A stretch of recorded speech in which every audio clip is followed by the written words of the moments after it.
Hello everyone. If you are using Boya by M1 mic, in this video I am going to show you how to prevent wrapping up in your Boya by M1 microphone. This Boya by M1 microphone comes with 20 feet audio cable. So over time it's very difficult to prevent wrapping up because it's involved together time to time.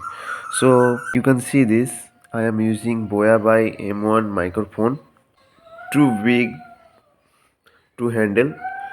So I have one idea in my mind. So I will share this with you. Uh, so you can see this. This is enough for me. Doesn't need bigger than that. So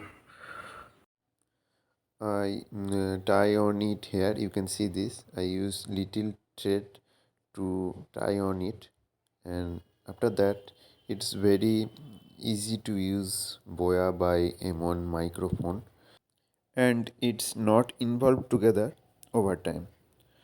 So in this way you can easily fix your Boya by M1 microphone. Hope this video help you, and subscribe my YouTube channel for more tips and tricks. Thanks for watching.